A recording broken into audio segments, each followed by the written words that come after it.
ئەمە شەڕێکی زۆر قورس بوو. ژێنەرال سعید خەزەر فەرماندەی هێرشەکەی لە دوو بەرەدا کرد.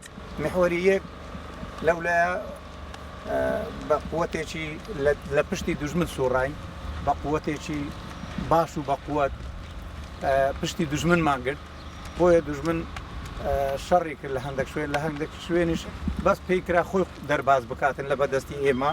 هێرشە ئاسمانیەکانی هاوپەیمانی، هاوێشتنی هاوەنەکان و خۆتەقەنەرەکانی داعش زۆربەی گوندەکانی وێران کردووە. لە میحوەری دووش هەم لە لای هێرشیان کرد ڕوبەڕووی دوژمن ڕۆیشتن لە میحوەری دوو بۆیە دوژمن نەیزانی لێی تێک چوو سەری لێ شێوە نەیزانی بە چ شێوەیەک لە چ لایەک خۆی دەرباز بکاتن.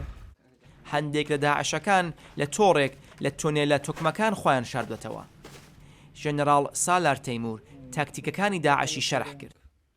هێزت هەفپەیمانە و طیارت فڕوکێت هەفپەیمانە بەشێرن نەفەقت لێدان بنعردی بە وەختێ طیارەژ لێدە تەسیر نابن. دابشکرینە سەر دوون هەر خانیەکی هەر گرێکی دوو سێ چوار نەفەر اعتیماد ئەوان مەگوت یای سەر قەناسایە وەختێ ئەم هێرشێتکەین وەختێ ئەو هێرشێتکەن ئەوە دەبێت هێرشێکی بکەن ئەن تەقەمەنیەکان لە هەموو جێگایەک هەن. هین سێوەرەق و پەقینن پشتی هەنگێ قووەتەکە دیە هەی اقتحامەوی جیت کە ئەوێتکردین 4-5 جارە وصل دەفمە ئەف عملیاتەیەتکردین دو جارە ناوەران جارێکی تەلسکۆف فەرقا ئەوێت خود پەقینن.